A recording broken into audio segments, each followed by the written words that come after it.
下面呢，我们就请徐胜教授这个发言。 안녕하십니까. 한국에서 왔는 서승입니다.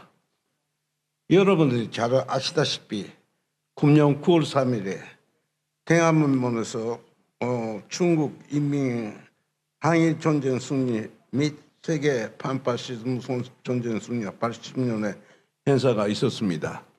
이것은 10년 전에天安門에서 있었던 행사를 이어받아서 개최된 곳입니다.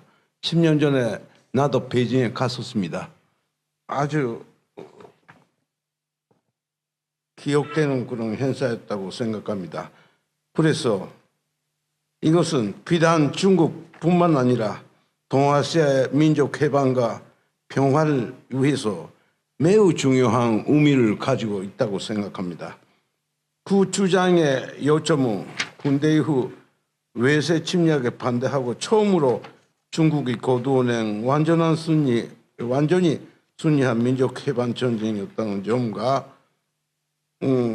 반파시즘 전쟁의 동반 주전장이었다고 하는 점입니다.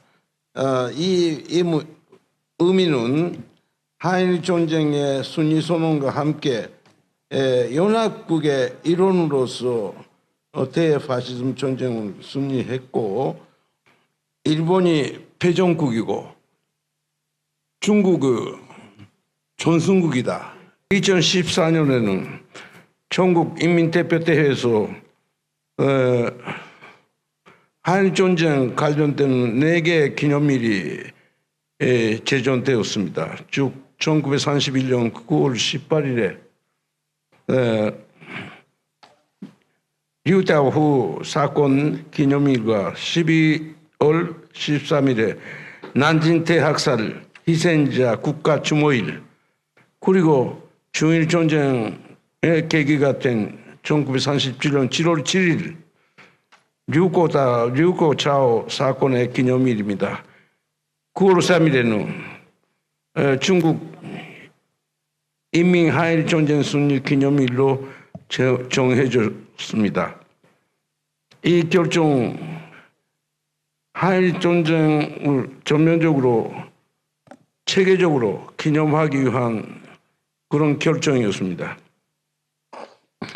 나는 중국에서 과거천상과 그리고 희생자에 대한 지원 내지는 보상이 어떻게 이루어졌나 여기에 대해서 궁금하게 생각하고 있었는데요. 2005년에 내가 난징의 대도살 박물관에 방문을 했을 때 거기서 중원자를 만났습니다. 그 할머니는 난징 대학살이 있을 때에 나이가 아직도 10대였는데 가족들이 아버지 그리고 삼촌 자기 현임 남자들은 4명이 다 학살당했습니다. 그래서 그 이후 상당히 어려운 생활을 해왔고 중국 정부에서 이렇다 할 지원이 없었습니다. 그러나 그 할머니 말씀하시기로는 중국의 건국 이후 상당히 어려운 사정이 여러 가지 많이 있었다. 즉 한미원조 전쟁도 했고 그리고 문화대혁명도 있었고 대약진도 있었고 중국 국내가 상당히 혼란스러웠기 때문에 인민 하나하나를 다 지원하지 못한 것은 어쩔 수 없다고 생각한다. 이런 이야기를 듣고 참 중국이 제2차 세계대전 이후 상당히 어려운 길을 걸어왔다 하는 것을 내가 좀 알 수가 있었습니다. 그런데 우리가 이야기하는 동아시아라는 게 무엇인가 하는 문제에 대해서 내가 대학교에서 강의를 갖다 하고 있는데요. 거의 대부분의 사람들은 동아시아가 뭔지 잘 몰라요. 그런데 여기서 중요한 것은 아시아라는 개념 자체가 원래 이 지역에 있었던 말이 아니고 유럽의 대항해 시대를 거쳐서 유럽의 제국주의자들이 이 지역을 침략하면서 자기들이 지배 영역을 확장하면서 여기 사는 사람들이 아시아라고 불렀습니다. 쭉 말하자면은 우리가 아시아 사람이다 이런 이야기 한 것이 아니라 유럽의 제국주의자들이 너희들이 아시아 사람이다 이렇게 우리에게 노예에게 나귀를 짚듯이 그 브랜드를 찍은 타자 개념이라고 할 수 있습니다. 그리고 여기서 그 사람들이 소국 제국주의자가 우리에게 찍은 낙인이다. 그 영국의 조직은 역사적인 가장 더러운 전쟁, 아편 전쟁이라고 하는 것은 여러분들이 잘 아실 겁니다. 그런데 이 아편 전쟁을 갖다가 계기로 해서 이 지역에 있어서의 세계관이 확 바뀌었습니다. 그 이전에 세계에서 가장 강성하고 부유했던 전나라가 망하고 조건체권 체제가 무너지고 조약 제재가 들어섰습니다. 조약 제재라는 게 자세한 설명 안 하겠습니다만 이 지역에서는 불평등 조약으로 강요된 것입니다.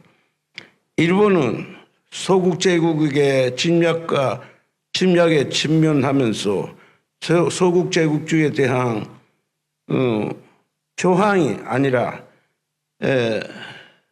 모방과 추종을 택했습니다. 이것을 문명개화라는 미명으로 호도하여 북극 간편 정책으로 전환제 군국주의 국가를 만들어서 이웃 나라를 침략하고 그리고 그 일본 중심의 백권주의를 갖다 아시아주의라는 이름 그리고 동아라는 이름 그리고 흥화라는 그런 이름으로 미화하여 일본의 세계 지배를 야욕을 담은 대동아 공영권 그리고 대동아 선전에 이르렀습니다. 아시아 인민들의 열렬한 민족해방 투쟁과 그리고 제국주의 국가들끼리 선발 제국주의 국가와의 투쟁 속에서 일본은 패배하고 제2차 세계대전에 donban 주전장은 일본의 패배로 마구를 내렸습니다. 동아시아에서는 군대 이후 제국주의의 약탈과 침탈 속에서 수많은 생명과 재산이 빼앗겨 왔습니다. 동아시아의 인민들의 전쟁과 본역이 약탈이 없는 평온한 평온 속에서 살기를 원했습니다만 제국주의자와 민족을 단위로 한 노예화 시도에 대해서 싸울 수밖에 없었고 이 지역에서 민족 해방투쟁, 즉 한일투쟁 보편화되는 것은 필연적인 일이었습니다. 그러나 일제 패망에도 불구하고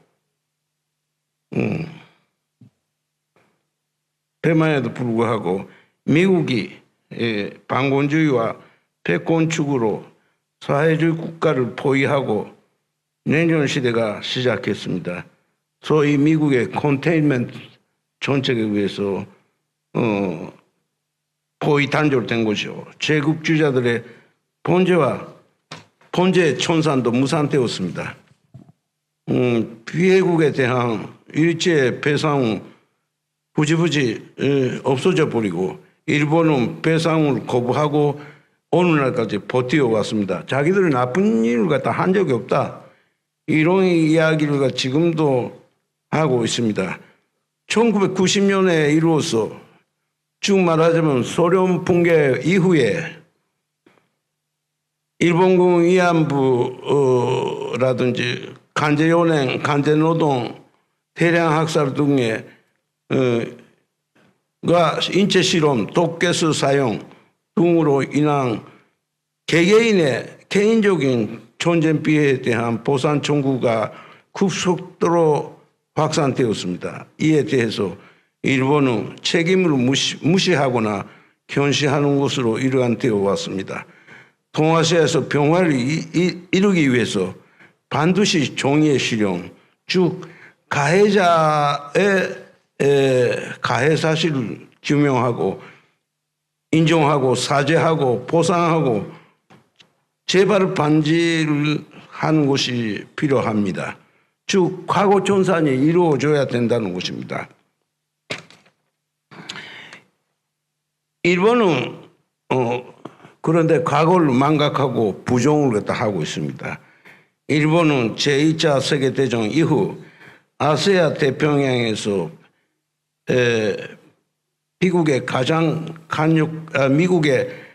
강력한 전적 기지가 되었습니다. 미국은 일본 군국주의의 해체라는 연합국의 임무를 갖다 포기하고 자위대 창설과 일본의 재군비, 재군사를 추진해 왔습니다. 1952년 미일 안보조약에 의해서 일본 열도 전체를 미군 기지로 공유하고 내전 시기에는 러시아를 겨냥하는 북궤도에 자위대를 결집시키고 소련 붕괴 이후에는 중국 조선반도를 겨냥하는 오키나와 서남 지역에 군사력을 집중하였습니다. 애당초 헌법 구조는 일본 제국의 부활을 저지하기 위해서 부정 비무장, 즉 전쟁을 하지 않고 무장도 하지 않는 그런 규정으로 하였으나 내전 속에서 미국은 자위대를 본격적인 군사화와 군수산업의 확장에 매진해왔습니다. 이러한 동향은 아베 정권에서 국단화되어 일본 군국주의를 회개한 일본은 되찾자, 일본을 일본을 돌리戻そうという 이러한 구호로 나타났습니다. 기시다 내각에 와서는 전에 일본은 전수방위, 자기들 방위밖에 안 한다 이렇게 이야기하던 것을 뒤집어서 적기지 공격 능력을 갖는다고 해서 선제 공격도 할 수 있다 이런 이야기를 하고 안보 3법을 통과시키고 본격적인 일본의 군사화에 매진을 해왔습니다. 우파로 지목된 이시바 존리는 오히려 온건 노선을 갖다 걸었습니다만 1년 만에 단면내각으로 끝났고 그 후에 나온 것이 여자 아베라고 자처하는 다카이치가 나타났습니다. 다카이치는 여러분들이 다 알다시피 대만 전쟁사 때 유사시는 일본 유사시다 이런 망언을 하면서 대만 문제에 일본이 개입하려는 그런 자세가 가지고 있고 다카이치 정권은 병화와의 파괴자로 우려가 되어 있습니다. 일본은 일제 침략의 최대 피해자인 중국에 대해서 1972년에 중일 합의에 의하여 아무런 배산도 없이 면제를 받았고 식민지 지배의 중심에 있었던 조선에 대한 대해서는 그 한국 남반부에 대해서는 샌프란시스코 조약에서 일부인 한일 기본 조약으로 식민지 지배 책임을 부정하고 한반도 군사 정권은 국교 정상화 주가금조의 경제 원조금으로 일본의 식민지 지배 책임을 면제받았습니다. 이제 몰락했습니다만 지금 감옥에 있습니다만 윤석열 정권에 이르러서는 국익을 방기하여 오히려 일본의 이익을 대변하는 그런 면죄부를 갖다가 부여받았습니다. 이제 일제 식민지 지배를 받아온 한국을 제국주의자들이 분단하여 친미 친일의 독재자를 죽으로 하는 남반부를 미국이 주도하는 반권 진영에 강제로 편입시켰습니다.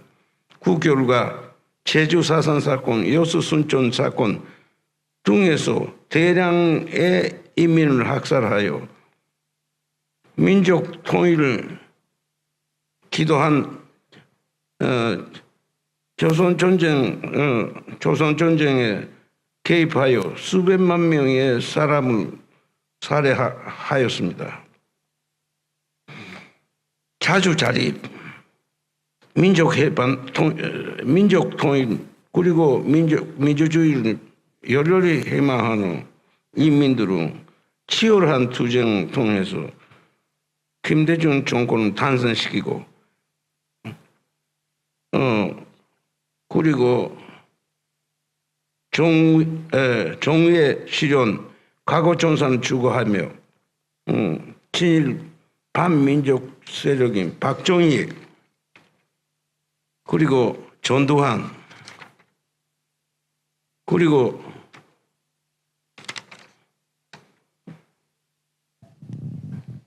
거기에 대해서 투쟁을 하면서 정권 장악의 보갑을 갖다가 들고서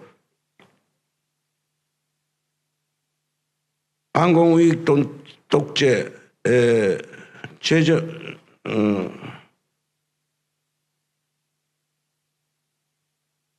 독재 정권과 미국 지배에 반대하고 노무현 문재인 개혁 정부를 갖다가 성립시켰습니다. 2024년 작년에 12월 3일에 윤석열의 군사 쿠데타, 군사 내란을 제압하고 정권을 탈환한 진보 세력은 이재명 정부를 탄생시켰습니다. 이재명 정부는 실현주의를 표방하고 등장했으나 그 내용 인민이 안전적으로 먹고 살 수 있는 민생 안정을 제일에 두고 전쟁에 반대하는 평화주의를 지지하고 있습니다.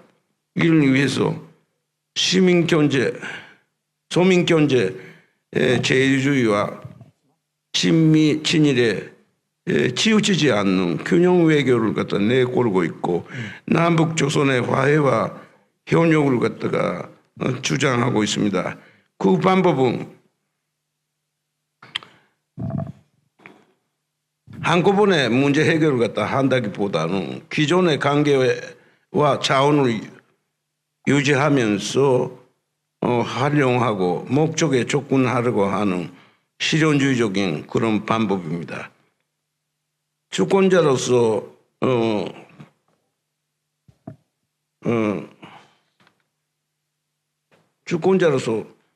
국민의 권리를 국대화하고 국민을 주인으로 하는 산식이 통하는 그런 사회와 사회 실현에 힘을 쓰고 있습니다. 한편에서 너무 미온적이고 누린 듯이 있다고 비판하는 사람도 있습니다만 이데올로기와 진영이 무너진 어느 날에 사회주의 붕괴를 목격한 시대에서 현실적으로 선택할 수 있는 거의 유일한 길이 아닌가 그렇게 생각도 합니다. 결론적으로 평등하고 자유롭고 평화로운 세계 실현을 위해서 정의의 실현, 즉 과거존산은 반드시 이루어내야 하는 과제입니다. 동아시아의 과거존산에 있어서 중국이 판파시즘과 한일이라는 기준을 세웠습니다. 그 기준은 아편전쟁 이후 동아시아에서 치열하게 저지러진 제국주의의 침략과 지배에 반대하고 민족 해방 투쟁을 제대로 역사 속에서 자리매김하기 위한 절대적인 중요한 기준입니다. 동아시아의 인민들의 인간다운 삶을 위해서 미국과 일본의 제국주의 패권에 반대하고 인민들의 권리 회복에 매진하여 간범위한 인민의 연대에 의한 항구적인 평화에 실현하는 것이 유일한 길이라고 생각합니다. 감사합니다. 다자.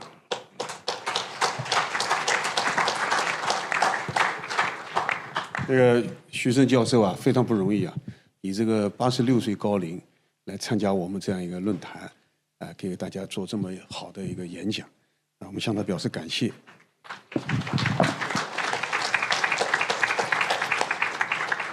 这个特别是他提出来啊，为了实现平等、自由与和平的世界，这个实现正义，那就必须要彻底清算历史遗留问题，这个是我们必须完成的课题。